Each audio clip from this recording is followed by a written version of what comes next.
So this build is pretty consistent with an older build that I found on YouTube. Shout out to Mayo, who I borrowed the build from, except we're now utilizing one new essence that just came out today. By the time you see this video, I was recording it. You're probably wondering why I'm posting a video on YouTube when the event is over, because by the time you see this, the event will be over. But I wanted to get this build out there for you to keep in mind, keep in your back pocket, and save in your armory for the next time this event comes around, because honestly, this one is super nice and super easy. You get a lot of shielding. You see all the daggers? That's all from the new essence that we got. And it's honestly super fantastic. Now, unfortunately, I've gone up against Rags 3 times in a row, so I feel sorry for him. But the daggers are what makes this build immensely better. So let's go ahead and showcase the build real quick, and then I'll run back another one. Well, I guess I'll queue and then show the build. Load screen. All right.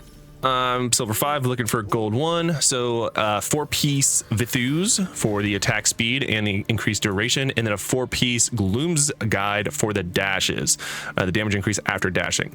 Headpiece is Sumptuous Swell, which is Cascade now periodically unleashes a burst of water around you. Merchant Scale, which is the chest piece. Rolling Surf also conjures 1 Zephyr.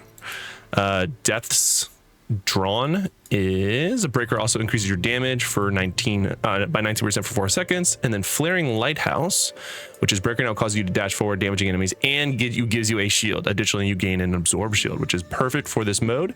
This is the new main hand I was talking about. Skeen Partner. Oh, hold on. Pause. I will accept the invite. Partner. So Rolling Surf now empowers your edges, causing you and your Zephyr's primary attacks to throw daggers. So you get up to 8 at a time. Primary attack 1 is Fiendfell, or 2 rather, is Fiendfell, which is Windwalk becomes empowered, because that is still the primary attack that we are utilizing. Offhand 1 is Sip of the Breath, which is going to give us Mist-Touch Orbs, also increase your attack and movement speed, which is fine. You could probably change that to literally anything if you wanted to, but it's still pretty decent. I literally have to ban someone in Twitch while I'm doing this video. That's fantastic. And then No Second Chances will be the last one, which is also buffing our Wind Edge. So that's the build. The skills are as follows.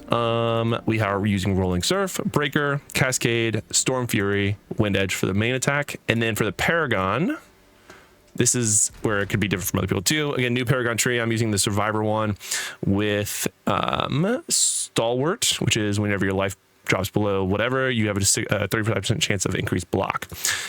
Indestructible, which gives you the basically resurrection, unyielding, and escape artist. And last but not least, a pre-recognition. Now, if we get to the point where you have enough, because I'm about, 39 Paragon points away from being able to use one of these, I would definitely recommend using the shield one, which is using a buff skill, grants a shield to nearby allies, absorbing damage equal to 15% of your maximum life, because I do think that one would actually be beneficial, but don't prioritize this over maxing all your other ones, because you do want those secondary stats that you get for upgrading all those.